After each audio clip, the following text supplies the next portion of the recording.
উন্মেষদের যেটা প্রথমেই জিজ্ঞাসা করব যে এই প্রতিবাদ কতদিন চলবে বলে মনে হচ্ছে, এই শহর কতদিন এই তাপ অনুভব করবে? যতদিন না দোষীরা শাস্তি পাচ্ছে, যতদিন না আমরা বিচার পাচ্ছি, হ্যাঁ, নির্যাতিতার পরিবার বিচার পাচ্ছে। এবং রাজ্য সরকার বিজ্ঞপ্তি জারি করেছে যে এই যে রাত জাগা কর্মসূচির পর যে যত কম সম্ভব নাইট ডিউটি দেওয়া হোক মহিলাদের, কি বলবেন এই ব্যাপারে? এটা একবারেই একটা ভুল ডিসিশন। মানে এটা আরো কি ভয় বা মানে আরো ভয় পেয়ে থাকতে বলছেন মহিলাদের? এটা একটা প্রশ্ন আমাদের প্রশাসনের কাছে।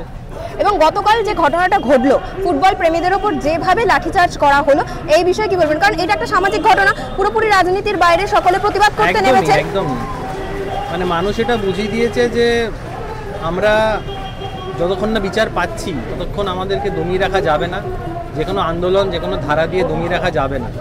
যতক্ষণ না আমরা বিচার পাচ্ছি আমরা রাস্তায় নামবো, এভাবেই নেমে যাবো যতক্ষণ না দোষীদের শাস্তি হচ্ছে। আমরা কিন্তু বাংলাদেশের ছাত্র আন্দোলন দেখেছি এবং আমাদের দেশ থেকে নানান রকম মন্তব্য সেখানে কিন্তু আমরা করেছি। সেখান থেকে মুখ্যমন্ত্রী মমতা বন্দ্যোপাধ্যায় বলছে যে বাংলাদেশ করে দেওয়ার চেষ্টা করা হচ্ছে পশ্চিমবঙ্গকে, কি বলবেন? এটা একটা রাজনৈতিক মন্তব্য, এটা মানে একদমই আমাদের আন্দোলনের সাথে এর কোনো যোগ নেই।